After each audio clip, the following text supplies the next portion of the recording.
Premià de Dalt és un poble entregat al medi ambient. El passat dissabte 13 de maig, diferents veïns de la població van voler col·laborar en una jornada de neteja de boscos. La iniciativa va ser impulsada per l'Ajuntament i amb la col·laboració de l'Associació de Defensa Forestal en el marc de la campanya europea Let's Clean Up Europe. Quan tothom era a lloc, l'alcalde Josep Triadó i el regidor de Medi Ambient, Antoni López, van donar les instruccions pertinents per aconseguir una neteja efectiva.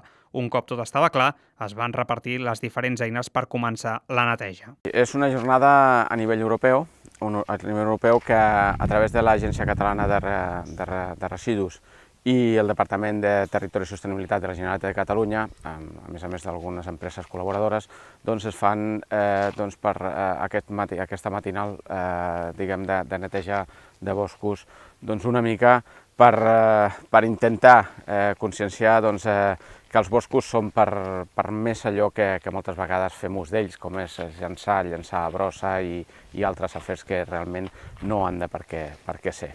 Els participants es van dividir en dos grups amb l'objectiu d'abraçar el màxim de terreny de muntanya possible. A banda de recollir el màxim de brossa possible, l'objectiu d'aquesta campanya es basava en la sensibilització mediambiental. De fet, un dels èxits de la jornada va ser la presència d'un nombre elevat de joves i nens.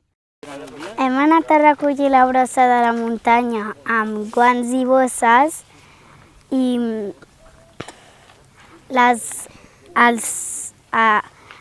les persones que tiren la brossa a la muntanya fan que els arbres i les plantes no puguin viure. Hem recollit plàstics i coses i ho hem ficat en bosses i ho hem agafat en guants. I ens han ajudat perquè els vidres els recullen els adults. Durant el recorregut es van fer diferents parades per descansar i observar el paisatge. La primera en el poblat Iber i després a la Cadira del Bisbe. Per últim, els dos grups van trobar-se de nou a les planes d'en Reverter. Un cop allà, es va mirar tot allò que s'havia recollit. Hi havia borilles de tabac, diferents broses i coses d'allò més inversemblants.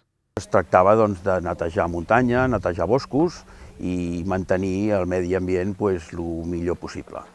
Llavors, nosaltres com a ADEFES col·laborem amb l'Ajuntament amb aquesta tasca del dia d'avui i hem organitzat, quasi som 60 persones, entre pitos i flautes, que hem començat a les 8:30, ens hem trobat tots. Després es va aprofitar per esmorzar plegats. A banda de netejar i sensibilitzar, la jornada va ser també una bona excusa per fer poble i ajuntar-se amb amics i coneguts.